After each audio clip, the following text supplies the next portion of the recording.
The constant beeping of the machines was the first sound that penetrated the darkness. It was like a distant beacon, guiding Maria back to consciousness. Her heavy eyes struggled against the invasive glare of the hospital's fluorescent lights, while scattered fragments of reality began to take shape in her confused mind. "She's responding to stimuli," a female voice announced somewhere to his right. "Call Dr. Richardson immediately." Maria tried to speak, but her throat was rough as sandpaper. A tube had recently been removed, leaving a burning sensation that made every attempt to communicate a painful challenge. Her fingers moved lightly over the sterile white sheets, searching for something or someone that her mind still couldn't fully identify. A middle-aged nurse, with kind eyes and gray hair tied up in a neat bun, leaned over her. "Welcome back, dear. Take it slow. You're at Providence Memorial Hospital. My name is Nancy, and I've been looking after you for a few months." Months. The word echoed in Maria's mind like a dissonant bell. Her eyes scanned the aseptic room, looking for a calendar, any indication of how much time had passed. The walls were a soft blue, decorated with a few abstract paintings that seemed to want to convey serenity. A silent television hung from the ceiling, showing a morning show she didn't recognize. "How much?" she managed to whisper, her voice almost inaudible. "You were in a coma for 8 months, Maria," Nancy replied softly, adjusting the pillow to make her more comfortable. "There was an accident. Do you remember?" The accident. The words triggered an avalanche of fragmented images, bright headlights, the deafening sound of metal twisting, screams, and then nothing. But there was something else, something vital that slipped through the fingers of his memory like grains of sand. Maria began, a sudden panic taking hold of her chest. "My baby?" Nancy held her hand firmly, conveying calm. "Your son is fine, Maria. He's safe and being very well looked after." Before any more questions could be asked, Dr. Richardson entered the room. He was a tall man with thin-framed glasses and a serious expression, but his eyes conveyed genuine compassion. He began to carry out a series of neurological tests, asking simple questions and checking her motor responses. "Maria, can you tell me your full name?" he asked, shining a small flashlight in her eyes. "Maria Elena Castellanos," she replied, her voice still hoarse. "Good. And your date of birth?" "March 15th, 1992. The doctor nodded, satisfied. "Your long-term memory seems to be intact. Now, what's the last thing you remember before the accident?" Maria closed her eyes, trying to organize the scattered fragments of memory. I was coming home. Her voice faltered, and tears began to run down her cheeks. "My baby. Where is my baby?" Dr. Richardson exchanged a meaningful glance with Nancy before answering. "Your son is fine, Maria. During his coma, he was placed under the care of a temporary guardian. A man called Gabriel Montgomery took responsibility for his well-being." "A stranger?" Maria tried to sit up, but her weak body protested. "How? Why?" "It's a complex situation," the doctor explained cautiously. "Mr. Montgomery has been an exceptional benefactor, ensuring not only the best medical care for you, but also providing a stable home for your son during this difficult time." Maria felt her world spin. Her son, her precious baby, was with a stranger. How many months old was he when she last saw him? 2 weeks? Now he was almost 10 months old, and she had missed his first smiles, his first words, his first faltering steps. "I want to see him," she declared, her voice finding strength in maternal urgency. "Please, soon," Dr. Richardson promised. "But first, we need to make sure you're strong enough. You've been through a significant trauma, Maria. Your body needs time to recover." Over the next few hours, Maria underwent a series of examinations and assessments. Every movement was a painful reminder of lost time. Every unanswered question about her son was a tiny needle in her heart. The nurses tried to keep her comfortable, but nothing could ease the pain of separation. At night, alone in her room, Maria watched the city lights through the hospital window. Her thoughts were fixed on her son. How would he be now? Would he still remember her?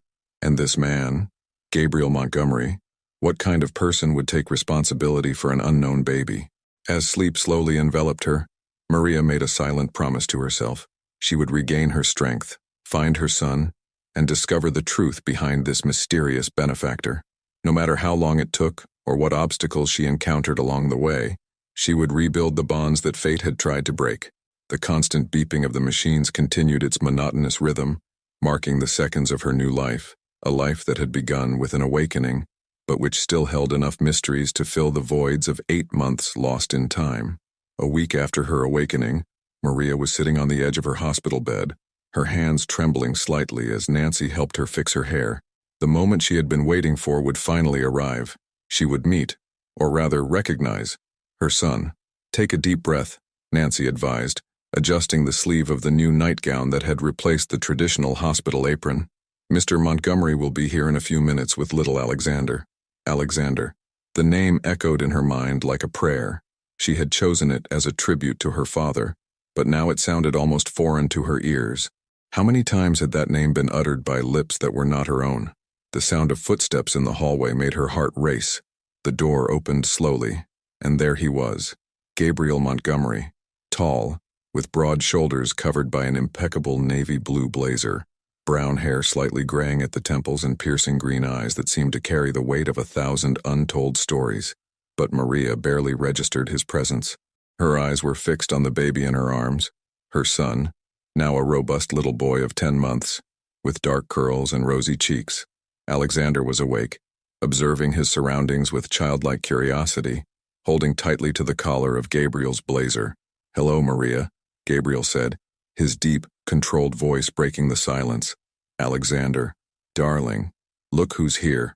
Maria tried to get up, but her legs went weak. Nancy quickly supported her, helping her to keep her balance. Tears began to run down her face as Alexander turned towards her.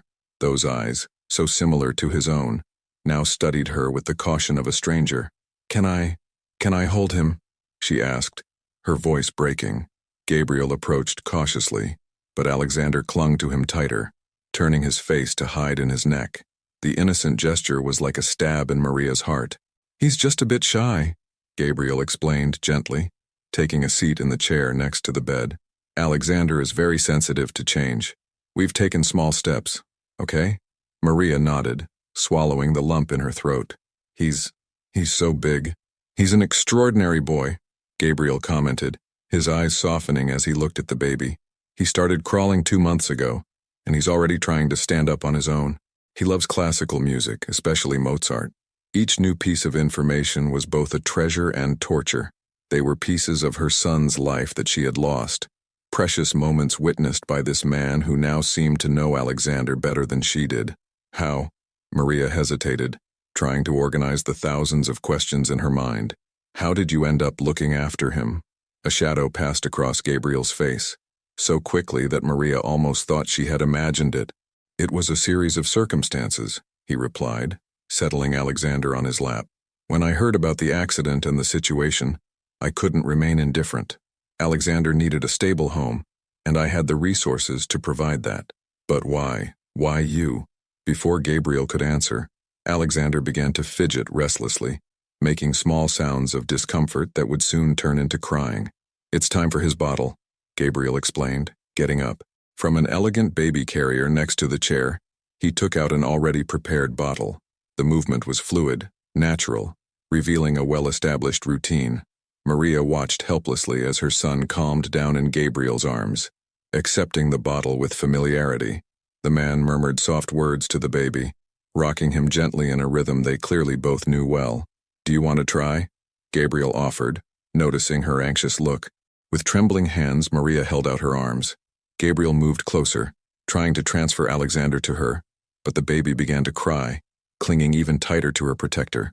"Shh, it's okay, little one," Gabriel whispered, cradling the baby again. "Maybe we should take it easy. He needs time to adjust." Maria let her hands fall into her lap. Defeated. "He doesn't recognize me." "He will," Gabriel said with conviction. "Children have an incredible ability to adapt. We just need to be patient." Nancy, who had been standing discreetly at the back of the room, approached. "Why don't we try something more gradual? Perhaps Mr. Montgomery could sit closer, allowing Alexander to observe you while you're in a safe environment for him." Gabriel agreed, pulling his chair closer to the bed. Alexander, now calmer with his bottle, cast curious glances at Maria. "Talk to him," Gabriel suggested softly. "He always responds well to people's voices." Maria swallowed, trying to find words. "Hi, my love," she began, her voice trembling. "It's me, your mom. You probably don't remember me." but I've never forgotten you. Not for a second. Alexander stopped sucking on the bottle, his big eyes fixed on her. For a moment, something seemed to pass between mother and son, a tenuous but present connection. See? Gabriel smiled gently. He's already responding to your voice. The rest of the visit passed like a hazy dream. Maria watched her son's every move, memorizing every expression, every sound. Gabriel patiently answered her questions about Alexander's routine, his tastes, his little achievements. When it was time to leave, Maria felt her heart break again. Gabriel stood up, adjusting Alexander in the carrier, with an efficiency that only comes with daily practice. We'll be back tomorrow, he promised. Same time? Maria nodded, unable to speak. Before leaving, Gabriel stopped at the door, turning to her with a serious expression. Maria, he said softly, I know this is difficult, but I want you to know that I never tried to take your place. I just wanted to give him the best possible care until you got back. After they left, Maria allowed her tears to flow freely. Nancy sat down next to her, offering a handkerchief in silent comfort. He seems like a good man, the nurse commented after a few moments. Yes, Maria replied, wiping her eyes. And that's what scares me. Why would a stranger do all this? What's the real story behind Gabriel Montgomery? The question hung unanswered in the air as the afternoon sun cast lengthening shadows across the hospital room, marking the end of a day that had changed everything, and at the same time, changed nothing. The sound of rain against the hospital window woke Maria from a restless dream. In her mind, fuzzy images of the night of the accident still echoed, mixed with memories of the first days with Alexander. Sitting in the armchair in her room, watching the water droplets form patterns on the glass, she tried to organize the memories that came back in increasingly frequent flashes.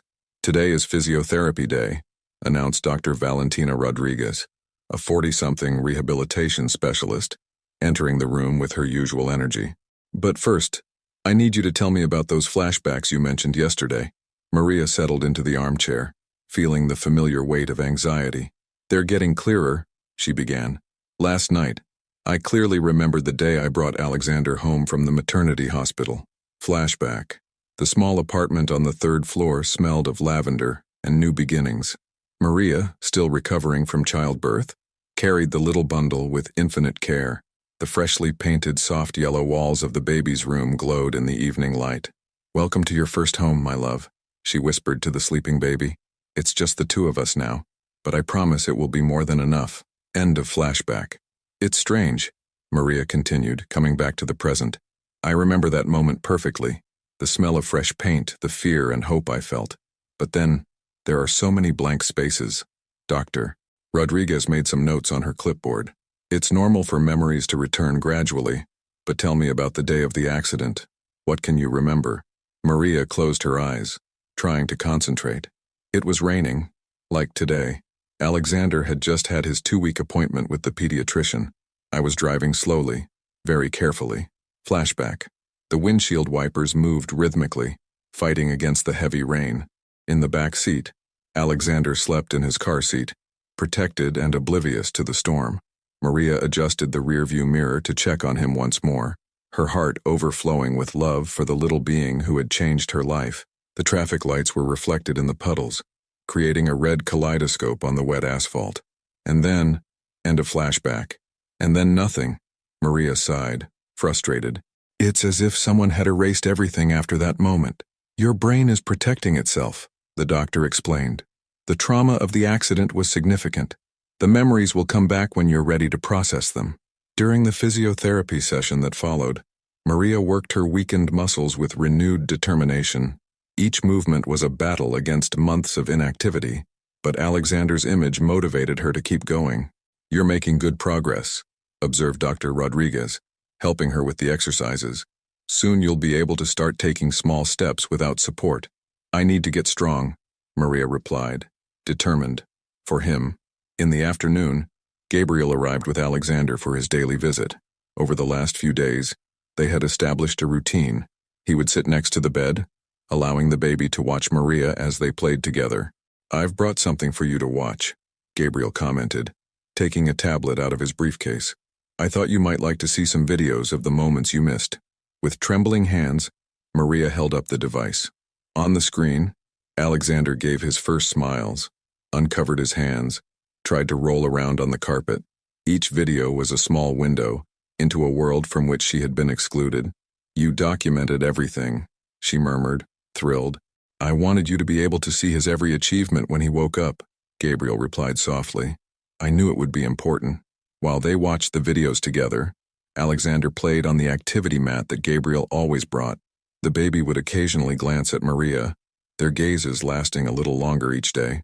"He likes it when I sing to him before bed," Gabriel commented, moving on to another video. "Especially somewhere over the rainbow," Maria added automatically, surprising herself. Gabriel looked at her curiously.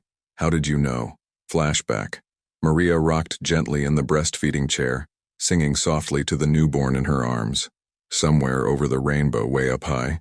The soft melody filled the yellow room as Alexander fell peacefully asleep. End of flashback. "I used to sing to him," Maria explained, tears streaming down her face. "For the first 2 weeks, it was our song." Gabriel was silent for a moment, processing the information. That's why he always calms down with that song. Some part of him remembers. Alexander chose that moment to let out a happy squeal, drawing both their attention. He had managed to sit up on his own and now extended his arms towards Maria, albeit briefly, before turning his attention to Gabriel. "He's starting to recognize you." Gabriel smiled. "They're small steps, but significant ones." When they left that evening, Maria kept replaying the videos over and over again. Each moment captured was a piece of the puzzle of her interrupted life, but it also raised more questions about Gabriel. How could a stranger be so thoughtful about documenting every moment for a woman in a coma? Why did he seem so invested in keeping the connection between mother and child alive? And why, sometimes, when he thought she wasn't looking, did his eyes carry such weight and guilt? That night, as the rain continued to fall outside, Maria fell asleep with the tablet beside her, the screen still showing the frozen image of her son smiling, a smile she hadn't witnessed, but which she was now determined to win back, no matter what the cost. Autumn was painting the trees in the hospital garden in shades of red and gold when Maria was finally discharged.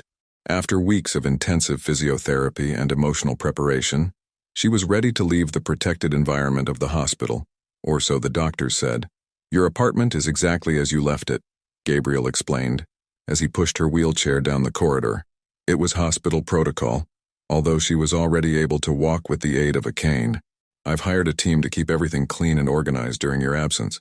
Maria nodded, holding tightly to the small bag containing her belongings. Nancy had helped her pick out new clothes, as her old ones were now too baggy due to months of inactivity. "And Alexander? He's waiting for us there with Mrs. Chen," replied Gabriel. Mrs. Chen was the nanny he had hired, a lady of Asian origin who, according to him, had decades of experience with children. As they approached the exit, Maria noticed that Gabriel seemed more tense than usual. His hands were clenching the handles of the wheelchair with unnecessary force, and his jaw was visibly tense. "Is something wrong?" she asked. "No, nothing," he replied quickly. Too quickly. "I just want to make sure you feel comfortable with the transition." At the entrance to the hospital, a luxurious black Range Rover awaited them. The driver, a middle-aged man called Harrison, opened the door with a discreet bow. Maria noticed that Alexander's car seat had already been installed, even though he wasn't there. During the journey, Maria watched the city through the car window. Everything seemed strangely familiar and different at the same time, like a half-forgotten dream. The streets of downtown Providence paraded before her eyes, bringing back fragments of memories. Flashback. It was a sunny afternoon and Maria was walking along Westminster Street, one hand resting on her 8-month-old belly. She stopped in front of a shop window, admiring a delicate mobile with stars and moons. "Your room is almost ready, little one," she whispered to the baby she was carrying. Suddenly, a man rushed past her, almost knocking her over. She overbalanced, but firm hands caught her before she fell. "Are you all right?" The voice. Why did that voice sound so familiar? Then end of flashback. "Maria," Gabriel's voice brought her back to the present. "We're here." Her old building remained the same, 4 floors of exposed brick, with a modest but well-kept facade. Gabriel helped her out of the car, keeping a firm hand on her elbow as she leaned on her cane. In the elevator, Maria noticed that Gabriel was constantly checking his phone, as if waiting for some important news. His hands trembled slightly as he typed messages.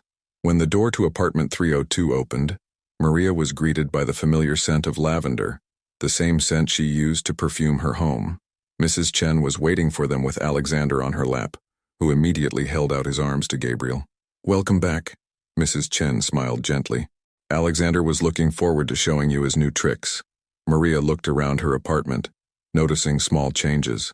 New toys organized on a shelf, protective railings on the sockets and stairs, a feeding chair in the kitchen. Her gaze lingered on a framed photo on the wall, her pregnant self, smiling at the camera. He didn't remember putting that picture there. "I found some photos of you in Alexander's room," Gabriel explained, following her gaze. "I thought it was important to keep them visible for him." Maria approached the photo, studying it carefully. There was something strange about it, something she couldn't exactly identify. "Where did you find this photo?" Gabriel hesitated for a moment. "In a box, in the cupboard in his room. I don't remember this picture," Maria muttered, frowning. A noise in the kitchen saved Gabriel from answering. Mrs.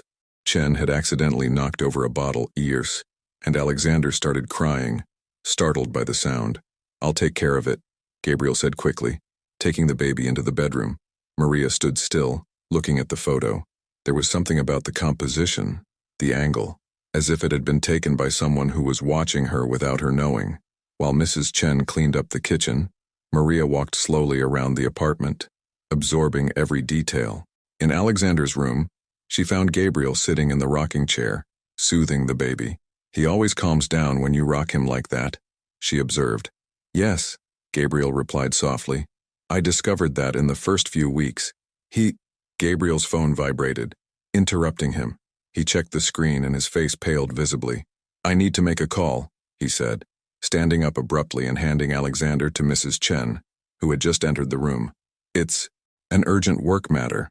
Maria watched him hurry out of the apartment, her tense voice echoing in the hallway as she spoke into the phone. "You shouldn't have. I told you not to." The door closed, cutting off the rest of the conversation. Maria exchanged a puzzled glance with Mrs. Chen, who looked equally uncomfortable. "Mr. Montgomery is a very busy man," the nanny commented vaguely, settling Alexander on her lap. Maria nodded, but her mind was working. There was something about Gabriel's behavior, the mysterious photo, the way he seemed to know details about her life that she shouldn't know. Approaching the window, she watched Gabriel walking agitatedly down the sidewalk, gesturing as he talked on the phone. For the first time since she had met him, Maria felt a twinge of fear. Who really was Gabriel Montgomery, and why did he seem to be hiding something so desperately? The answer, she suspected, lay somewhere between the shadows of her lost memory and the secrets Gabriel kept so carefully. The days that followed her return home established a peculiar routine. Maria divided her time between home physiotherapy sessions, attempts to reconnect with Alexander, and silent observations of Gabriel, who seemed increasingly restless since that mysterious phone call. That Thursday morning, while Mrs. Chen was preparing breakfast in the kitchen, Maria found an old box under her bed. Inside was a diary she had kept during her pregnancy. March 15th. "Today I turned 32 weeks. My little miracle never stops moving. Sometimes, when I wake up frightened in the night, I feel as if someone is watching me. It's probably just the anxiety of a lonely pregnancy." The sound of children's laughter interrupted her reading. In the living room, Gabriel was playing with Alexander, who had recently learned to take his first steps on the furniture. "Look at you, champ," Gabriel exclaimed when the baby managed to take 3 steps in a row between the sofa and the coffee table. Maria watched the scene from the bedroom door, her heart divided between joy and sadness. Alexander was growing up so fast, and every achievement was shared with Gabriel first. "He's getting more and more confident," Gabriel commented, noticing her presence. "Do you want to try calling him?" Maria nodded, sitting down on the floor at a safe distance. "Alexander, darling, come to mommy." The baby looked in her direction, hesitantly. Over the last few days, he had begun to respond more to the sound of her voice, although he still preferred Gabriel's arms. "Go on, champ," Gabriel encouraged gently. "Show your mother how strong you are." To everyone's surprise, Alexander let go of the sofa and took small, wobbly steps towards Maria. It was only 4 steps before he fell over, but they were the most significant steps of his life. "You did it!" Maria exclaimed, tears of joy streaming down her face. Alexander smiled at her, a genuine smile that warmed her soul. Gabriel watched the scene with an enigmatic expression. "He feels the connection with you," he said softly. "It's in his blood." Something in the way he said those words made Maria look at him more closely. There was pain in his eyes, an old, deep pain that he was trying to hide. "Gabriel," she began hesitantly, "why did you really decide to take care of Alexander?" He looked away, focusing on Alexander, who was now playing with his colored blocks. "I told you, it was the right thing to do. But why? Why were you there that night? Why?" "Maria," he interrupted her gently. "Some answers have to wait for the right moment." Before she could insist, the doorbell rang. It was Dr. Rodriguez, arriving for her physiotherapy session. "I'm taking Alexander to the park," Gabriel announced, standing up quickly. "Mrs. Chen will accompany us." While doing the exercises with the physiotherapist, Maria couldn't get Gabriel's reaction out of her head. There was something about his behavior that didn't fit the image of the selfless benefactor. "You're distracted today," observed Dr. Rodriguez, helping her with the balance exercises. "Doctor," Maria hesitated, "during my pregnancy, do you remember if there was anything unusual? Anything I might have mentioned during my appointments?" The doctor paused for a moment, thoughtful. "You were quite anxious in the last trimester. You mentioned a few times that you felt watched." Flashback. Maria was hurrying down the dark street, returning from her childbirth preparation class. She had the constant sensation of footsteps behind her, but whenever she looked, there was no one. She entered a convenience store, intending to wait until she felt safe. Through the reflection in the shop window, she saw a familiar figure moving quickly away. End of flashback. "Maria, are you all right?" Dr. Rodriguez's voice brought her back to the present. "Yes, just remembering a few things." When Gabriel returned with Alexander, the baby was asleep in his arms, exhausted from the morning in the park. Carefully, he placed him in his crib, and Maria noticed something fall out of his pocket. An old photo. "What's this?" she asked, reaching for it before he could pick it up. It was a faded photograph of a young woman holding a baby. The woman was smiling at the camera, her green eyes identical to Gabriel's.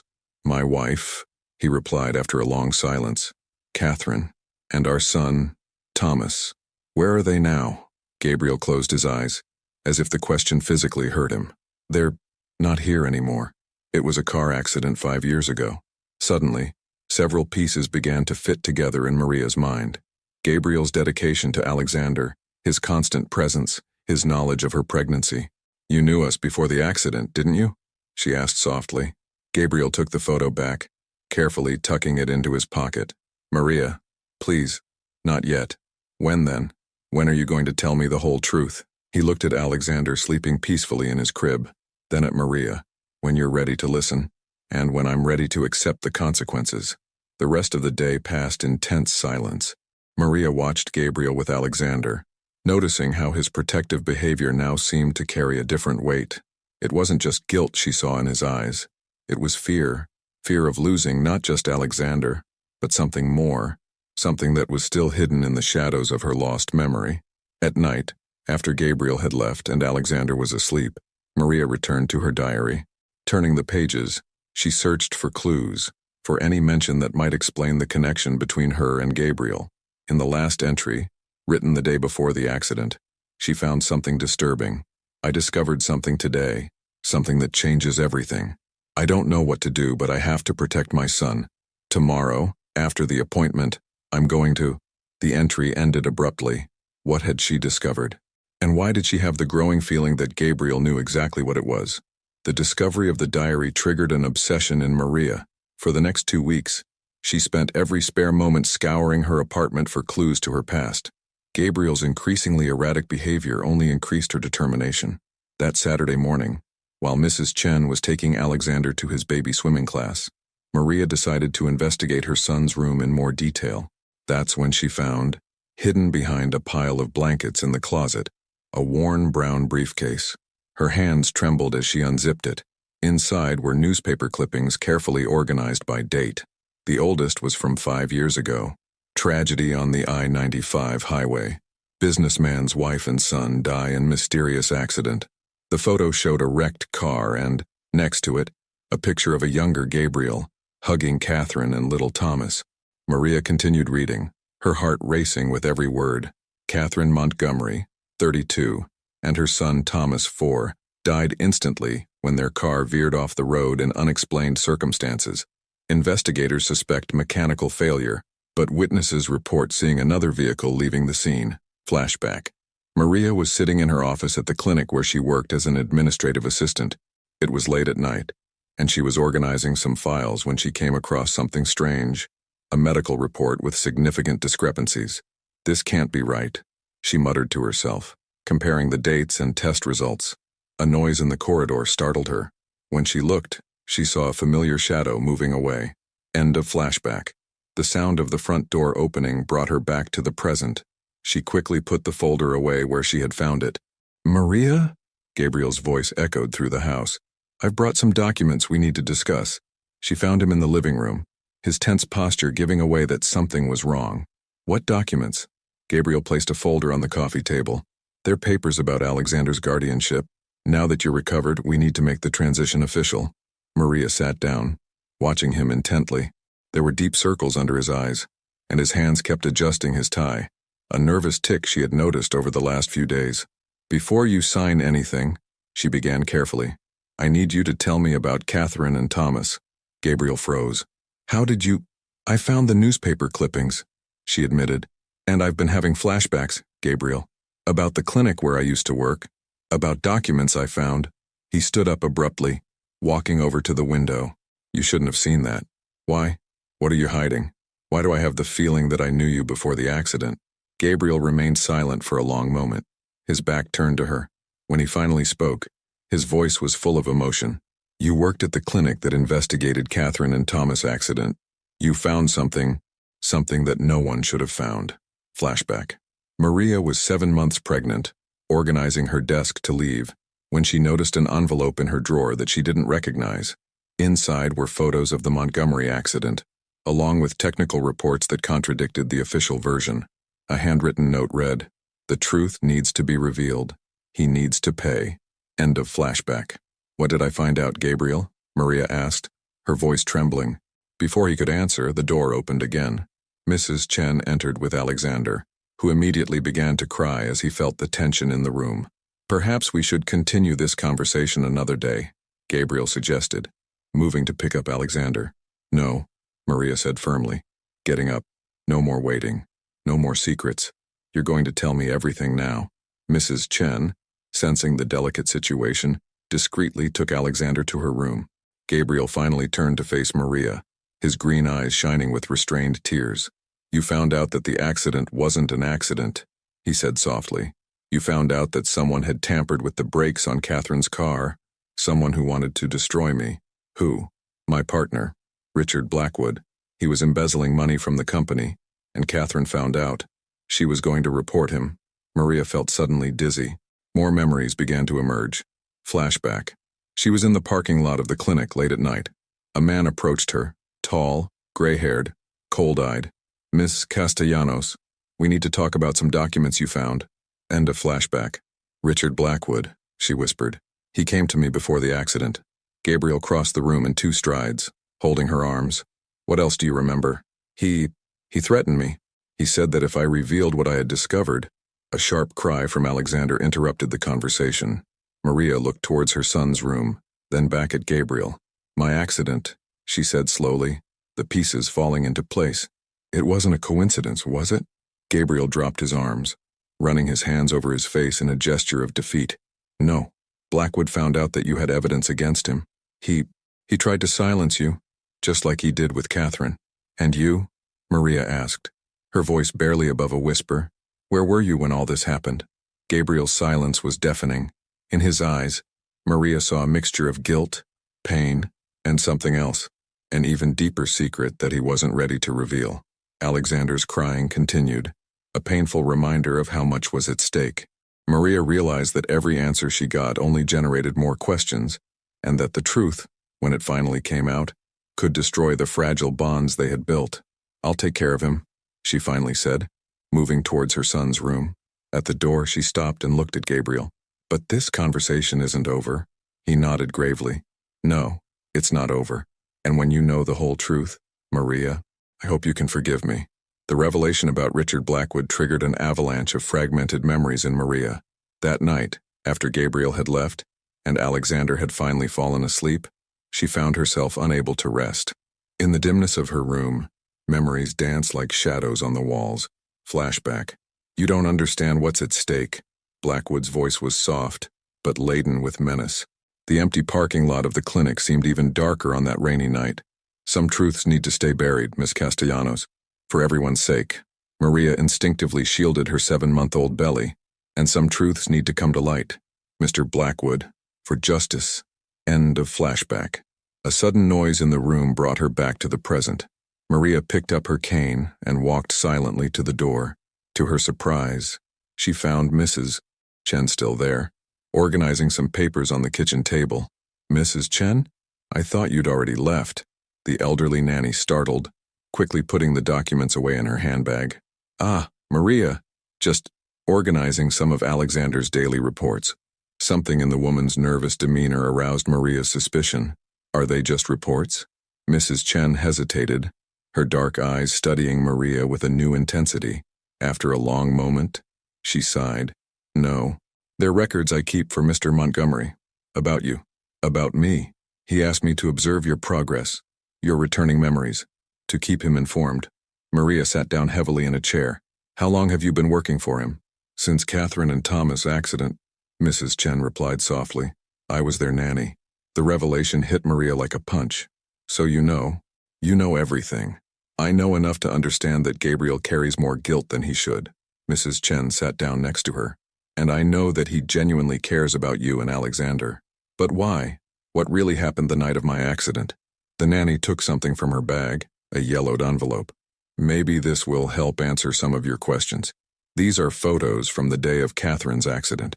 Gabriel doesn't know I kept them. With trembling hands, Maria opened the envelope. The photos showed the scene of the accident from different angles. In one of them, something caught her eye.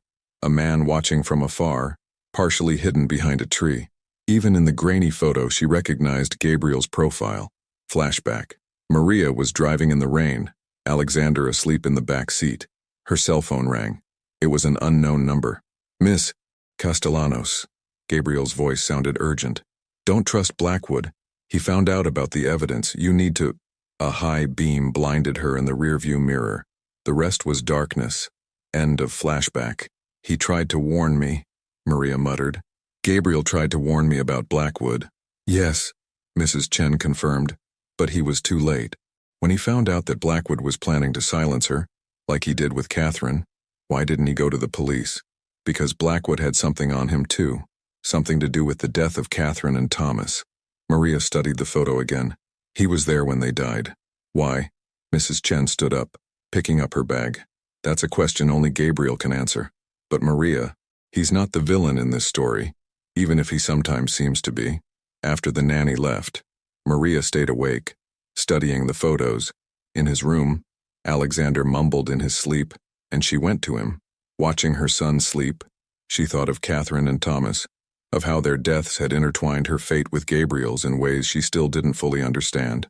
The next morning, Gabriel arrived earlier than usual. He looked as if he hadn't slept, his normally impeccable clothes slightly rumpled. We need to talk, he said without preamble. Yes, we do, Maria agreed, showing him the photo Mrs. Chen had left. Start by explaining to me why you were observing the scene of your family's accident. Gabriel paled visibly. Where did you get this? Does it matter? What matters is the truth, Gabriel. All of it. He walked over to the window, his usual refuge when he felt cornered. I knew Blackwood was planning something against Catherine. I was following her that day, trying to protect her. But you failed. Yes. His voice broke. I was too late. Just as I was too late for you. Maria moved closer to him, ignoring the pain in her leg. What does Blackwood have against you? Why didn't you denounce him after Catherine died? Gabriel turned to face her, unshed tears glistening in his eyes. Because I'm guilty too, Maria. Not for their deaths, but for something I did before. Something that gave Blackwood the power to destroy me. And now, why do you keep protecting him? Because he still has power over me. And if I talk, if I reveal everything, he looked towards Alexander's room. I can't risk losing you too. Alexander's crying interrupted the conversation. Maria went into the bedroom, picked up her son, and returned to the living room. When the baby saw Gabriel, he stretched out his arms to him as he always did. "No," Maria said firmly, holding Alexander closer. "Not until we know the whole truth." The pain on Gabriel's face was palpable. "Maria, please. No more secrets, Gabriel. No more half-truths. If you want to remain part of his life, of our life, you need to tell me everything. Starting with what happened the night of my accident." Gabriel looked at Maria and Alexander, his heart visibly torn between his desire to protect them and the crushing weight of the secrets he was carrying. "Tomorrow," he finally said. "I'll tell you everything tomorrow, but I need you to understand. Some truths can hurt more than lies." Maria nodded, cradling Alexander, who had fallen asleep in her arms.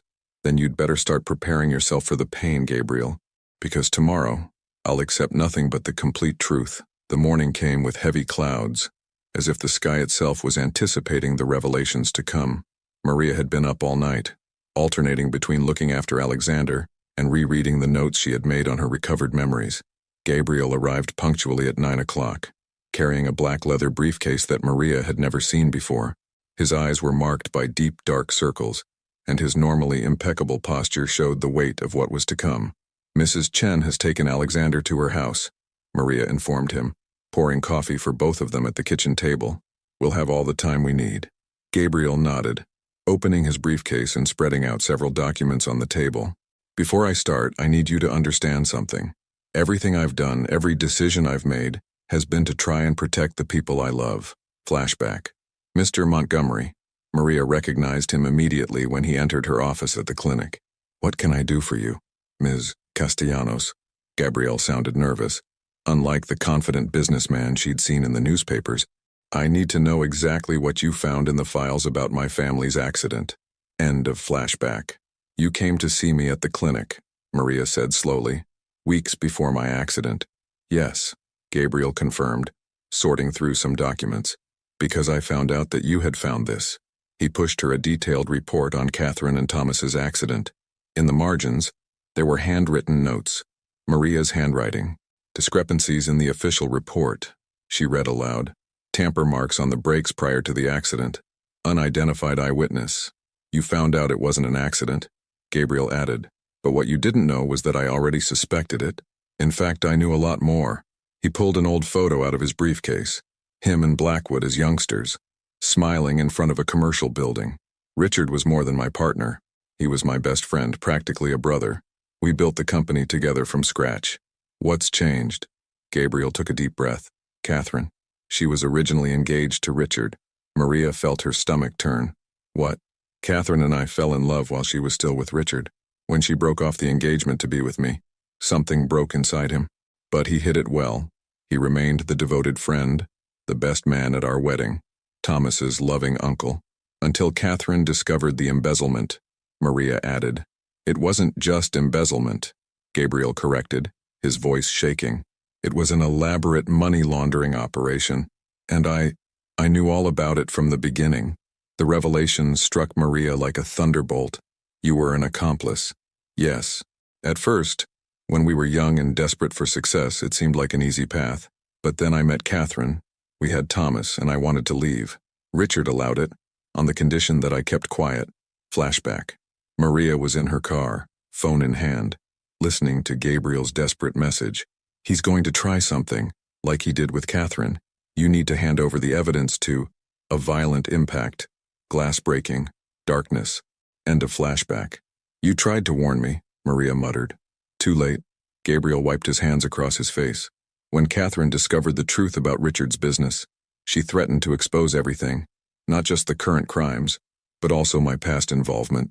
Richard, he couldn't allow that. So he sabotaged her car, and I found out about the plan hours before," Gabriel continued, his voice breaking. "I followed her that day, trying to reach her, to warn her, but the car had already been tampered with. I watched helplessly as my family—" Tears flowed freely down her face now. Maria felt her own vision blur. "What about me? Why did he try to kill me?" Gabriel pulled one last document out of his briefcase, a printed email. "Because you found this." An email from Catherine to her lawyer, sent on the morning of her death. In it, she revealed everything, not just about Richard, but about my previous involvement in the schemes. So when I found the evidence, Richard found out. And this time, I was determined not to let history repeat itself. I tried to protect you, but I failed again, he concluded, his voice almost a whisper. Maria stood up abruptly, walking over to the window. Her mind was spinning with all the revelations. Why did you take responsibility for Alexander after the accident? At first, it was my fault, Gabriel admitted. But then I met him. I saw in him the same innocence I saw in Thomas, and I realized that I could do something right, for once. And Blackwood, why does he still have power over you? Because he has proof of my initial involvement in the schemes. If I denounce him, not only will I lose everything, but I could also be arrested. And Alexander, I'd be alone, Maria added, finally understanding. A heavy silence fell over them. Outside, the rain began to fall, pattering softly against the windows. There's one more thing you need to know, Gabriel said after a long moment. About the night of your accident. Maria turned to face him. What? I was there, not just trying to warn you over the phone, but physically there. I saw when Blackwood's car hit yours, and I pulled Alexander out of the car before it exploded. That's why he survived. The tears were now running freely down Maria's face. Why didn't you tell me before? Because I was afraid that once you knew the whole truth, you would hate me, that you'd blame me not just for your accident but for everything that happened. And maybe you should. Maria walked slowly towards him, her steps heavy with the weight of the revelations. You saved my son, she said softly, but you're also partly responsible for everything that happened. I know, he replied, his voice broken, and I'll understand if you want me out of your lives. Maria looked at the photos scattered on the table.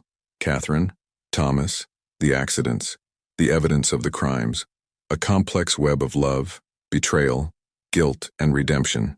It's not that simple, she finally said. Alexander loves you, and you've been trying to do the right thing even if it's too late. What do you want to do? I want justice, Maria replied firmly. For Catherine, for Thomas, for me. But first we need to make sure that Blackwood can't hurt anyone else.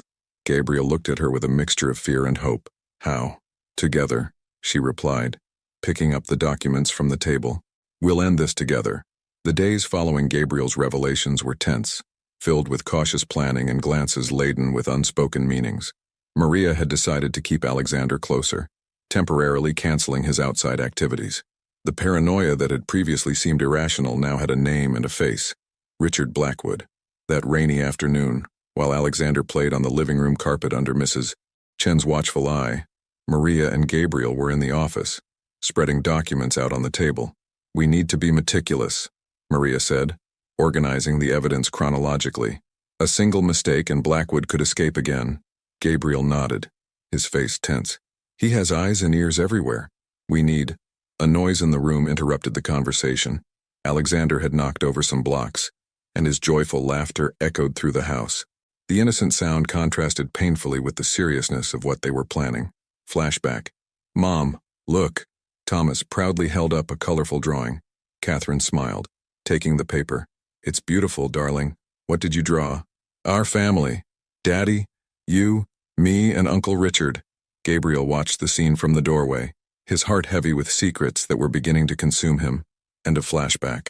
Gabriel? Maria's voice brought him back. Are you all right? I'm sorry, he mumbled, running his hands over his face. Sometimes memories. You really considered him a brother, didn't you? Blackwood? Yes, Gabriel replied, his voice laced with bitterness. And that was my biggest fault. I trusted him blindly, even when the signs were all there. Maria picked up an old photo. Gabriel, Richard, and Catherine at a party, all smiling, seemingly happy. When did you realize that he still loved Catherine? Too late, Gabriel sighed. Actually, I think I always knew. It was in the little gestures, the looks, but I chose to ignore it, convinced that our friendship was stronger than any hurt. Thunder rattled the windows, causing Alexander to cry in the living room. Maria got up instinctively, but Mrs. Chen was already calming him down. You know what's most ironic? Gabriel continued, his voice low. Catherine tried to warn me. She saw something in Richard that I refused to see. The night before the accident, we had a discussion about it. Flashback. He's not the same, Gabriel, Catherine argued, her green eyes glistening with tears of frustration. The Richard we knew died the day he found out about us. You're exaggerating, Gabriel replied, straightening his tie. Richard is family. Family doesn't steal family. And if you don't do something about the shenanigans I've uncovered, I will. Catherine, please. No, she shouted. No more excuses. Tomorrow I'm going to Mr. Parker's office with all the evidence. This has to stop. She never made it to the lawyer's office. End of flashback. She was right, Gabriel said, silent tears streaming down his face. About everything. Maria put a hand over his. You couldn't have known he'd go to this extreme. No, Gabriel laughed bitterly. I knew Richard better than anyone. I knew what he was capable of, but I preferred to believe the lie we'd built together. And now, he picked up a specific document, Catherine's email. Now it's time to honor her last wish. Expose everything. Maria studied the plan they had drawn up. Blackwood still has powerful connections. If we fail, I won't let him hurt anyone else, Gabriel declared firmly. Especially you and Alexander. A high-pitched shout of joy came from the room. Alexander had managed to stack 3 blocks. The innocent sound served as a painful reminder of what was at stake. There's something I haven't told you, Maria said suddenly. About the night of my accident. Gabriel looked at her intensely. What? I wasn't just going to hand over the evidence to the lawyer. I'd discovered something else. Something about Catherine's death. Before he could continue, the doorbell rang. Through the office window, they saw a black car parked in front of the house. Mrs. Chen hurried into the office, carrying Alexander. It's him, she whispered. Richard Blackwood is here. Maria's blood ran cold. Gabriel stood up quickly, putting the documents away. How did he find out? Maria began. He knew all along, Gabriel replied darkly. He was just waiting for the right moment. The doorbell rang again, more insistently this time. Maria, Gabriel held out his arms gently. Take Alexander and go out the back. Mrs. Chen knows where to take you. What about you? It's time to face my demons, he replied, a determined glint in his eyes. No more running away. No, Maria declared firmly, picking Alexander up. We'll face this together. We've wasted enough time with secrets and running away. The doorbell rang for the 3rd time, accompanied by loud knocks on the door. Gabriel, a male voice called out from the other side. I know you're there. We need to talk. Gabriel looked at Maria and Alexander, then at the door. Years of guilt, fear, and regret converging on this moment. Together? He asked, holding out his hand to Maria. She entwined her fingers in his, holding Alexander closer. Together. The rain continued to fall outside, and the thunder masked the sound of Richard Blackwood's footsteps on the balcony. The moment of final truth had arrived, and there was nowhere left to run. The sound of knocks on the door echoed through the house like gunfire. Maria held Alexander tightly against her chest, feeling the baby's heart beating fast, as if he too sensed the imminent danger. Last chance, Gabriel. Blackwood's voice came through the door. We can settle this civilly. Gabriel exchanged a meaningful glance with Maria before walking to the entrance. His hand hesitated for a moment on the doorknob before turning it. Richard Blackwood was exactly as Maria remembered from her flashbacks. Tall, elegant, with perfectly combed gray hair and eyes as cold as ice. His smile didn't reach his eyes when he entered the house. Ah, a family gathering, he commented, his gaze roaming around the room until it landed on Maria and Alexander. How are you recovering, Mrs. Castellanos? Better than you expected, I imagine, she replied, keeping her voice steady despite her fear. Mrs. Chen stood nearby, her hands ready to grab Alexander if necessary. Gabriel positioned himself strategically between Blackwood and his family. What do you want, Richard? Gabriel asked, his voice carrying a forced calm. Straight to the point, as always. Blackwood smiled, sitting down uninvited. I've come to make a proposal, or rather, a warning. Flashback. Mr. Blackwood, Maria confronted him in the clinic parking lot. Why are you following me? Just making sure you understand the importance of discretion, dear. Some truths are like poison. They kill those who carry them. End of flashback. No more veiled threats, Maria declared, surprising everyone with her firmness. We know what you did. With Catherine. With me. Careful, Ms. Castellanos, Blackwood interrupted, his smile disappearing. You've already survived an accident. It would be a shame if... If what? Gabriel took a step forward. Are you going to try to kill her again? Like you did with Catherine? Catherine? Blackwood whispered the name like an unholy prayer. She made her choices, just like you, old friend. You killed her because she chose Gabriel, Maria said, the pieces finally falling into place. It wasn't for the documents, it was for revenge. Blackwood stood up slowly, his eyes now fixed on Alexander. You know what's ironic? History has a peculiar way of repeating itself. First, Catherine chooses Gabriel over me, then you find the same evidence as her. But there's one crucial difference, he continued, pulling something out of his jacket pocket. This time I came prepared for all possibilities. The metallic glint of a gun reflected the light of the rainy afternoon. Mrs. Chen moved quickly to grab Alexander, but Blackwood was quicker, pointing the gun in her direction. Nobody move, he ordered. Now, Gabriel, where are the documents? In the office, Gabriel replied, his hands raised in surrender. I can get them. No, Blackwood smiled. Miss Castellanos will get them. You stay here. Maria hesitated, looking at her son in Mrs. Chen's arms. Gabriel nodded slightly, a silent plan forming between them.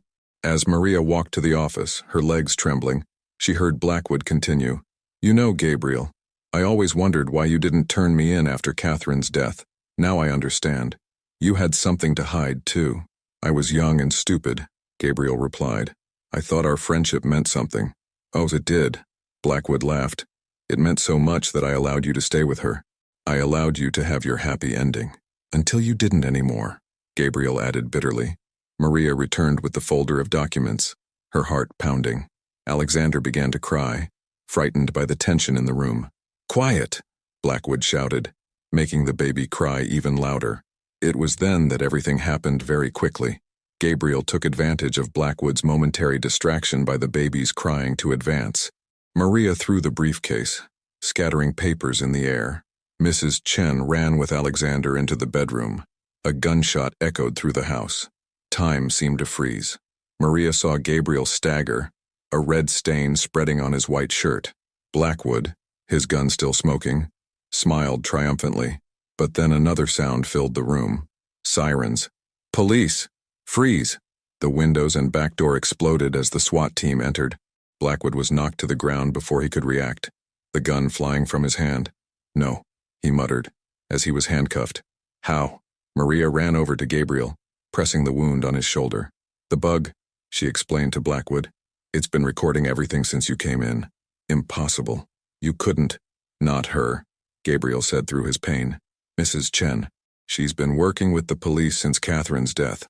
The former nanny emerged from the room with Alexander, now accompanied by detectives.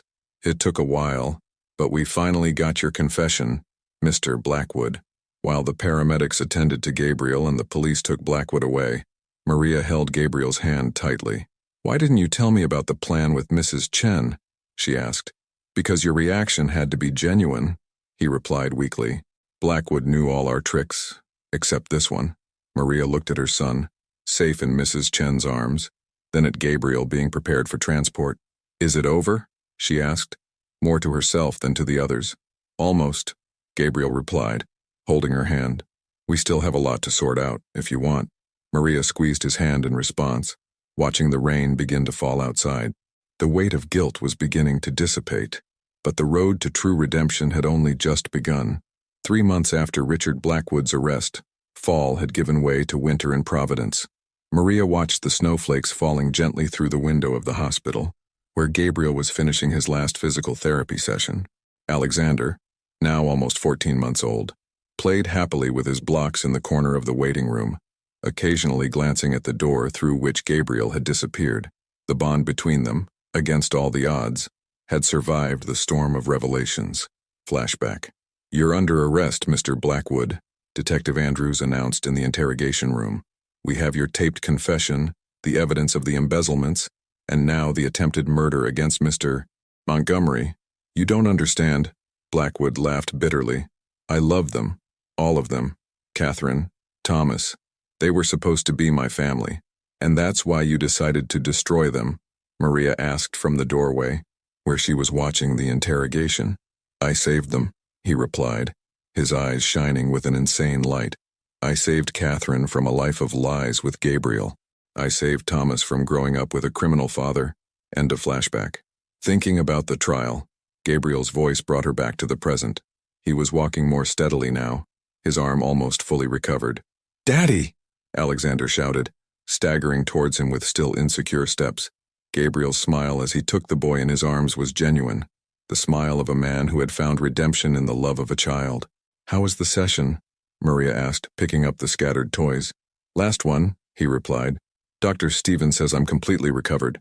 They walked together to the parking lot, where Mrs. Chen was waiting for them in her car. The former nanny, now officially retired from the police after 2 decades as an undercover agent, had decided to stay with them, her presence a constant reminder that sometimes the truth comes from the most unexpected places. "I got a call from the prosecutor today," Gabriel commented as they drove. "Blackwood accepted the deal. He's going to confess to everything, including the murder of Catherine and Thomas." Maria nodded, watching Alexander fall asleep in his car seat. "What about you?" "Full immunity in exchange for my testimony about the money laundering schemes," he replied. But I've decided to give up the company. I'm going to sell everything, create a foundation in Catherine and Thomas' name. Something good has to come out of all this tragedy." They stopped in front of Maria's apartment, the same place where everything had begun and somehow started again. "Gabriel," Maria began hesitantly, "about that conversation we had last week. The proposal still stands," he replied softly, "but only if you're sure. I don't want you to feel pressured." In flashback to a week earlier, "Marry me," Gabriel had said over a simple dinner at home. Not out of guilt, not out of obligation, but because, despite everything, we've found something real here. "How can I be sure?" Maria asked. "How can I trust that it's not just gratitude for what you've done for Alexander? Because you taught me that redemption doesn't come from guilt, but from love. And I love you both, more than I ever thought possible to love again." End of flashback. Maria picked up the sleeping Alexander, while Gabriel carried the bag with his belongings. Mrs. Chen had decorated the apartment for Christmas, and the smell of freshly baked cookies filled the room. "Yes," Maria said suddenly. Gabriel stopped tidying Alexander's toys. "Yes, I agree to marry you," she added, a soft smile on her lips. "Not for what happened, but for what we can build together." Gabriel crossed the room in 2 strides, hugging her carefully so as not to wake Alexander. "Are you sure?" he whispered. "The only thing I've learned from all this is that certainties are rare," she replied, "but some chances are worth taking." That night, after Alexander was safely asleep in his crib, Maria found Gabriel on the balcony, watching the snow fall. "What are you thinking about?" she asked, entwining her fingers in his. "About how unpredictable life is," he replied. "A year ago, I was lost in guilt and regret. Now we have a chance to do something different," Maria added, "to build something new on the ruins of the past." Gabriel pulled her close, kissing her forehead softly. "Catherine used to say that it's not our mistakes that define us, but how we choose to correct them." She seemed like a very wise woman. She was, he smiled sadly, "and I think she'd approve of that. Us. This second chance." A soft cry came from Alexander's room. Maria moved to go to him, but Gabriel stopped her. "Let me go," he said. "After all, we have the rest of our lives to share these responsibilities." Maria watched him walk into the bedroom, listening to his soft voice humming, "Somewhere Over the Rainbow," to Alexander. Silent tears streamed down her face, not from sadness, but from a strange form of gratitude. Sometimes, she thought, you have to lose everything to find something even more precious. And sometimes, the greatest acts of love come disguised as redemption. The snow continued to fall outside, covering Providence in a white blanket of new beginnings. And inside that apartment, 3 souls scarred by the past were finally finding their way home. 1 year later, the garden of the old Montgomery mansion was decorated with white flowers and silver ribbons that danced in the brief spring breeze. Maria watched through the dressing room window as the last of the guests settled into the chairs on the lawn. "You look beautiful, Mrs. Chen smiled, adjusting the delicate veil over Maria's dark hair. The wedding dress, simple but elegant, had been chosen with care to allow her to pursue an increasingly active Alexander. "Mommy," as if summoned by her thoughts, the little 2-year-old came running into the room, dressed in an adorable miniature tuxedo. "Nervous, Daddy?" Maria laughed, taking her son on her lap. "Really? And where's Daddy?" "With Uncle Thomas," Alexander replied innocently. A heavy silence fell over the room. Maria exchanged a meaningful glance with Mrs. Chen. Flashback, 2 weeks earlier. He's been talking about Thomas often, Maria commented to Gabriel over a late dinner. Is that normal? Gabriel paused, his fork hanging in the air. It started after I showed him the old photos. I think somehow he feels a connection, like a brother he's never met, Maria added softly. End of flashback. I'll go check on Gabriel, Mrs. Chen offered, picking up Alexander. You have a few minutes before the ceremony. Alone in her room, Maria walked over to the dressing table, where a framed photo caught her eye. It was a picture of Catherine with Thomas, taken weeks before the accident. Next to it was a recent photo of Gabriel with Alexander in the park. Thank you, she whispered to the picture of Catherine, for somehow guiding us here. A soft knock on the door interrupted her thoughts. It was Gabriel, ignoring the tradition of not seeing the bride before the ceremony. I know I shouldn't be here, but he stopped when he saw her, his eyes shining with restrained emotion. Gabriel, is everything all right? He crossed the room in strides, taking her hands in his. I found this morning, he said, handing her a yellowed envelope. Maria opened it carefully. It was a letter from Catherine, dated the day of her death. My beloved Gabriel, if you are reading this, something has gone wrong, but I want you to know that I never doubted your love, even when I doubted your choices. Richard may have destroyed our history, but he can't destroy the love we've built. Thomas is proof of that, of the purity that can exist even in the midst of lies. Forgive yourself, my love, and when you find someone who makes your heart beat again, don't be afraid to love. You deserve to be happy. With all my love, Catherine. Silent tears streamed down Gabriel's face. Maria hugged him, feeling his body shake with restrained sobs. She knew, he whispered. She knew Richard was planning something, and she wanted to make sure you found peace, Maria added, gently wiping away his tears. A joyful shout from Alexander echoed down the corridor, followed by Mrs. Chen's voice trying to restrain him. The sound brought smiles to both of their faces. Ready to start our story? Maria asked softly. Gabriel kissed her forehead. Actually, I think our story began a long time ago. Today we're just making it official. The ceremony was intimate and emotional. Alexander, as a page boy, stole the show by distributing flower petals all along the aisle before running into his father's arms.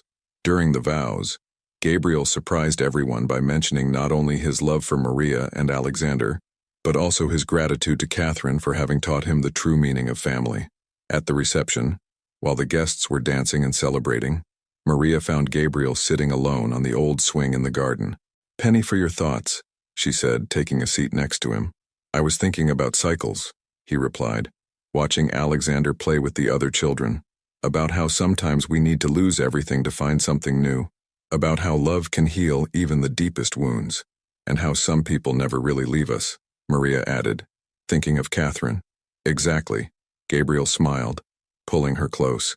Do you know what Alexander told me this morning?